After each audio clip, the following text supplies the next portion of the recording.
Hey, and welcome to another episode of the Digital Discipleship Podcast. I'm Henry Tober, and I help church leaders grow their church without burning out the leaders or using complicated marketing strategies. And I'm excited to join you and to have you join me, rather, for another episode of this podcast. In this episode, we're going to be getting insanely practical, where we're going to be talking about building your assimilation system. We talk about assimilation. We're really talking about the process that we're going to use to walk people from first time guests to fully engage members and eventually leaders in the church. And so today I want to give you this really practical system to help you build. Now, let me tell you this that I'm including today, that I'm giving you, is actually a part of our program. It's a part of the systems that we help the leaders and the church leaders in our program, that we help them build. And so today you're getting a real treat, because I'm giving you some of the actual training that is locked up inside of our membership. All right. So let's jump right in. We're talking about building your assimilation system. And so, as we get ready to talk about this, let's lay a little bit of groundwork, because I think there's a question that you've got to answer. If you want to see things progress, you want to see things go to the next level, there's a question that you've got to answer, that you've got to wrestle with. All right. And here's the question I want you to think about. Where do you want people to be 18 months from now? This is what we call the people map. The people map. And it's really starting with the end in mind, as Covey would say, right? And so we're thinking about where people show up. When people come to visit us, they come to be a part of what we're doing. How do we push this thing forward? How do we drive this thing ahead? How do we move this thing to the next level? And so that's what we're going to be wrestling through. That's what we're going to be talking about. That's what we're going to be figuring out, is how do we do that? A couple of things, a couple of areas where I want you to think about this question. Number one, with spirituality. When you think about a new person showing up to the church, what truths do they need to know to live as committed disciples? There are some things you're almost thinking about it like a curriculum. What are the things that we need to teach people in order to make sure that they're becoming committed disciples in the way that the Bible describes? So you want to think about their next steps spiritually. They need to know this. They need to know the value of this. They need to understand this. What are the basic things that people need to know and understand? All right. That's number one. Number two, discipleship. What characteristics do people need to develop to live as committed disciples? What are those things that need to change about their lives so that they can look more like Jesus? What are those things that need to come along to help them carry that reality of looking like more and more like Jesus every single day, right? You need to think about that. And then finally, leadership. What responsibilities do you want people to be able to carry at the end of 18 months? If you're going to develop leaders, and this is a huge thing, this is a part of our program as well. We talk about leadership development. You got to think about what kind of responsibilities are you making available for them. And then if you know that, then now you can start preparing them for those responsibilities from the very beginning. Super important, all right? But really simple exercise, putting together the people map. So even with those three areas, just make a short list of the different answers to those questions. What are the truths? What are the characteristics? What are the responsibilities? And when you lay that out, it's going to inform all of your other systems, all of your other processes. It's really going to help you make sense of where you're headed and what you're going to do with people as they come through. All right. So let's jump in. We're going to talk about what's going to be your actual steps for building your system. All right. And so we're going to break this down into three parts. Three simple parts that we're going to cover here today. All right. Part number one is the Welcome Center. When we talk about the Welcome Center, we're talking about having a space that new people come to as soon as they arrive and they enter the church. You want to have a space that says, hey, look, we're prepared for new people. Everything you do communicates something. So when you have a space set aside and prepared for new people, one of the things that you're saying is, you're saying, hey, we're prepared for you. We were expecting you. We value you, because you can see what you value in what you prepare for. And so you want to communicate to new people that we're prepared for you. And one of the ways we're prepared is that we've got a welcome center. All right. So two main things to think about, and two main reasons for the welcome center. Number one, it's the first stop for new guests. It's the first stop for new guests. All right. So here's what I mean is that when they come into the facility, you want to have a space that is really clear, that is really simple, that is really laid out, that says, hey, here is the first place that we want you to stop now that you're here, right? You can have a booth with a sign on it that says new here, stop by, or just says welcome center or ask me anything or whatever you want it to be. You could put it out there. You want it to be easy access, and you want to make sure that you have a knowledgeable host at that welcome center. And when I say knowledgeable, I don't mean that they've got to understand the whole Bible and things of that nature.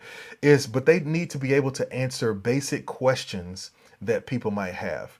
Right? Where are the restrooms? How do we plug in a children's ministry? How do we get into a small group? When is the next new members class? How do I connect with a pastor if I need to talk to somebody? They need to be able to answer those basic questions, because that's your first stop. That's your welcome center. So you want to think about, how do you have that set up, and is it really easily recognizable? But then the second thing is that you want to make sure that you're ready to get info, because this is your first chance to do it. It's your first chance to get information from new people. You can exchange that information for a free gift. You can say, hey, look, we have a free gift bag for you. Just fill out this connection card first. Or you can say, hey, look, we're going to send you a free resource. Fill out this connection card, whatever it may be. And so you want to get their info. To get their info, you want to have a connection card there to collect basic information, name, phone number, and email address. And then also you want to have the next steps info, right? If you write out that people map, it's going to help you figure out, where do you want people to go next once they come for a visit? What's their next step, right? Is it just to come back next Sunday? Is there a class they can take, a group they can join, an event they can attend? And so you want to make sure that you put it out there, that whatever that next step is going to be, that you lay out for them exactly what it is and how they do it. Again, this is one of the things that we lay out for you in the program. We give you some options. We give you a preferred pathway to take. We give you the documents. And so all you've got to do is go in and customize the documents to fit you. But you are trying to make sure that you get that information. All right. So phase 1 of your assimilation system is the welcome center. All right. Let's go phase 2. Phase 2 is your intake form. All right. Now I'm calling it the digital intake form because I encourage you to build this inside of your church management software. All right. One of the things that we do in our program is that we give you this built out in a couple of our preferred church management software. And so we use 2 of the main ones. And so we actually have built these, and we build these out in that system, in that software. And then we share it with you and say, all right, here you go. Now all you got to do is just copy what we've given you and tailor it to fit you. All right. But in that intake form, I am a huge proponent of having what I like to call the catch-all intake form, right? Because you could have a separate intake form for everything. You can have a separate form for salvations, a separate one for prayer requests, a separate one for baptisms, a separate one for small groups, all these different things. I am a huge proponent of using your church management software to help you manage this funnel and how this moves, right? And so here's what I mean, is that you want to have one form that asks for everything, but then based on their responses, you can send them out to individual spaces. All right. And if that's a little complicated, like it's not nearly as complicated as it seems, because basically what you're going to do is you're going to say, okay, we're going to put all this information on form. If somebody says, yes, they want to accept Christ for the first time, now you can set up your church management software where it will take that response and move them into a specific workflow and said, okay, because they said yes to Jesus, they go into this workflow called salvation, which means that our first whoever's managing our salvation process is going to get a notification. You need to call this person and walk through salvation with them, right? If they say they just want prayer, now the prayer team leader is going to get that information. It's going to go to them. It's going to walk them down through it, so on and so on, right? So it's just building out that funnel in a way that makes it simple, right? So here is the simple information that you want to cover in your digital intake form, right? You want to get the basic info, right? All the stuff that you just regularly need, you want to get that, all right? Quick reason why you want to get all that info is, for example, your address. You want to get the address into your church management system because what should allow you to do, depending on your system, is you can now map out all the people in your church. And so you can pull up a map of where everybody lives, where everybody is, and now you can make good decisions about where you host events, where you plant new churches, where you plant new campuses, things of that nature, all right? Secondly, you want to get family info, marital status, birthday, anniversary, their sex, all of that. Well, here's why you're going to do that. You want to get their marital status and their sex because you want to be able to categorize them based on those two things. So now when they say they're male, you can put them in a group with all the men in the church. You can put the females in a group with all the women in the church. And so now when you're doing a special event, you can target to the people you want to reach. All right. Same thing for marital status. You can send something to people who are marked as single, married, divorced, widow, engaged, whatever it might be. You want to get their birthdays and anniversary because now you can set up an automated birthday email or anniversary email that goes to people automatically on their birthday and anniversary. Really cool way to automate some connection, start some conversation. Sometimes that email will go out, people will reply to it, thank you so much. And now you can have a real person to person conversation with them that started though with a super simple automation. All right. Number 3, faith steps. On that form, you want to ask people what decision they're making. Are they going to receive salvation, baptism, whatever it may be? You want to put that there. All right. One other thing that I'll mention that we talk about in the program is that we coach leaders to set up this form and to have section headers. And so in this faith step section, you could take a moment to actually explain what these different decisions are so that people can look at them, read about them as they're making a decision, and then select it. Really, really cool and awesome way to be able to help people get a little bit of more clarity before they take the next step. And then, you see they're listed under faith steps, pastoral care. One of the things that really sets churches apart right now is those churches that have a plan for how people can reach and get pastoral care. So just have some kind of link that they can fill out to say, hey, look, I need to talk to somebody. I need to connect to somebody, whatever it may be. It's all laid out right there in front of them. All you got to do is click it and it's there. All right. Final one is automations. After people submit a form, you've got to decide what happens next. With most forms, they end up going to that really generic page that says, hey, your form has been submitted, and they just X out and they're done. I think that is a huge wasted opportunity.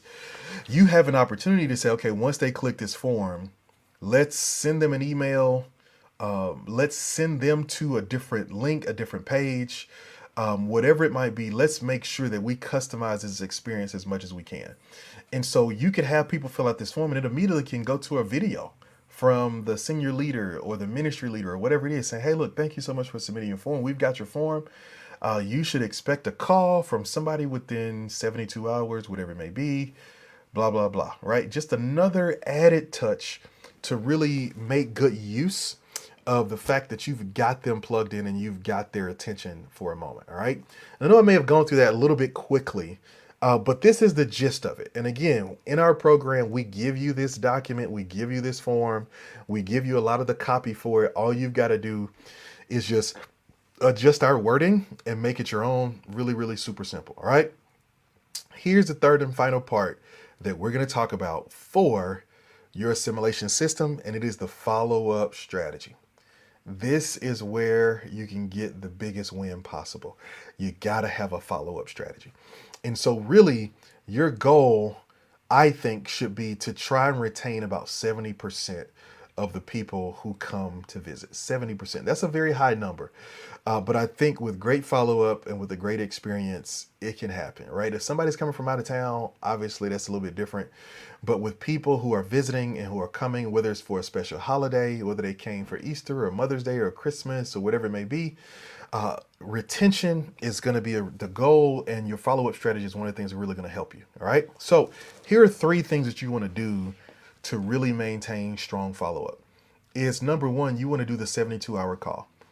Within 72 hours of somebody visiting, you want to make sure that they get a call, a voice call from somebody, a part of the ministry, right?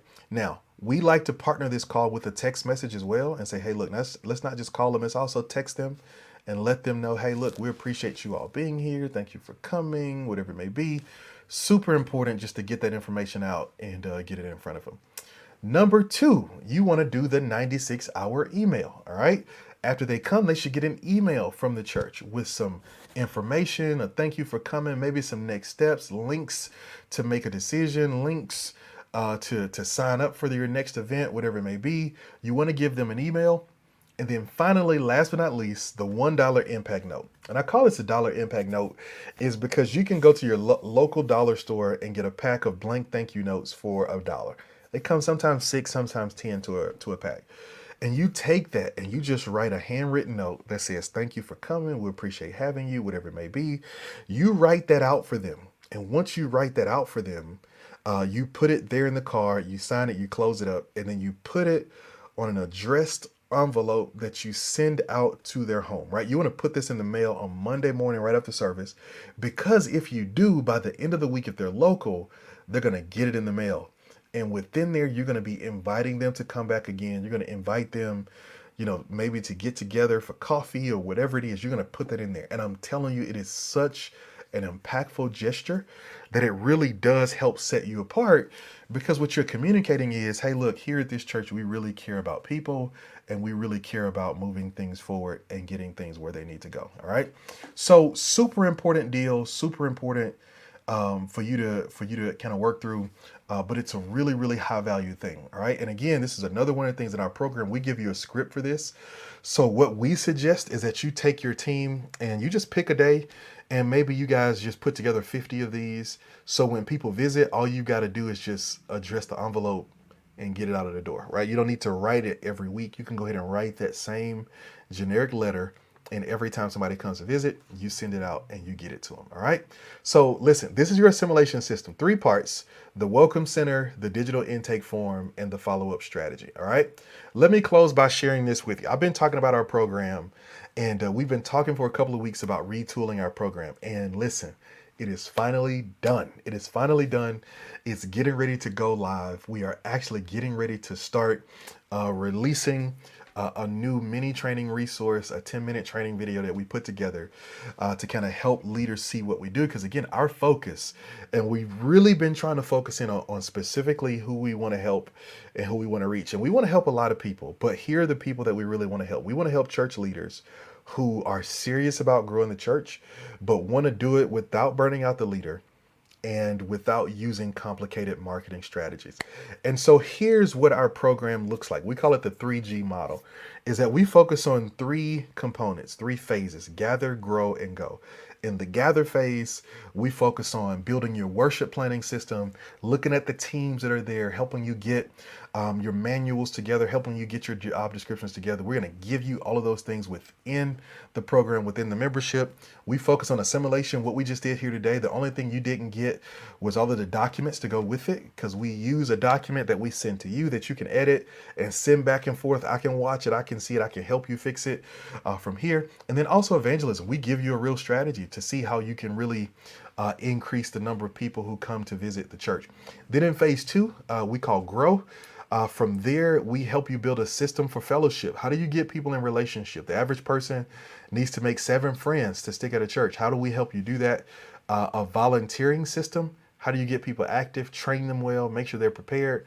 And then a generosity system. How do we help you build out generosity? People won't just start giving just because you expect them to. They need to be taught. They need to be developed. And we give you some really great strategies to not only teach people how to give, but to remind people when they forget to give. So cool thing there. And then number 3, go. This is where you talking about expanding vision, and we help you do that. And the way that we help you do that is by helping you build a leadership development strategy. How are you going to intentionally develop leaders and help them move to the next stage and the next level of their lives and ministry? Your outreach system. How are we going to help you really begin to reach out to the community and make a difference in the world around you? And then your communication and digital strategy, right? How do we help you communicate well with the people you have, but also the people you want to reach? How do we help you go beyond that and start to reach out to them in a very real way? And all of this is a part of our program. And within our program, we set it up as modules so you can work through these modules. And each video has several modules in it. You can work through one at a time.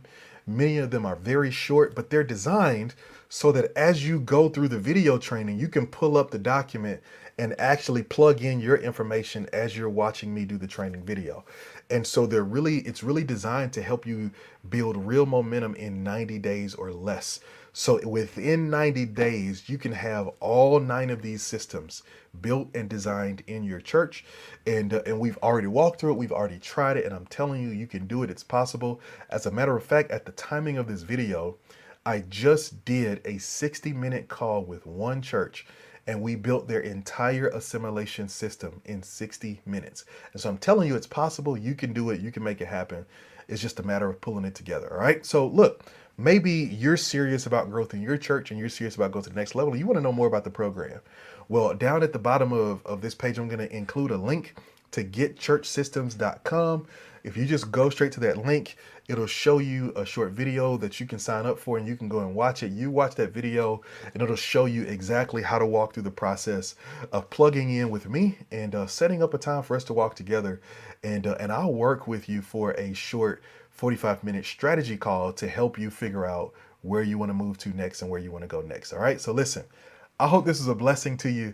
This is your system. Can you believe in less than 20 minutes, I just gave you everything you need to build an entire system of your church? If we can do that in 20 minutes, imagine what we could do if you committed to locking in with us for 12 weeks to walk and be a part of our 12-week program to help you get up and running in less than 90 days with all of your systems. All right. So listen, I hope this was a blessing. And hey, I would love the opportunity to have a chat with you and to help you take those next steps. So click the link below, go to getchurchsystems.com, sign up, plug in, and I'll look forward to having a chance to meet with you really soon.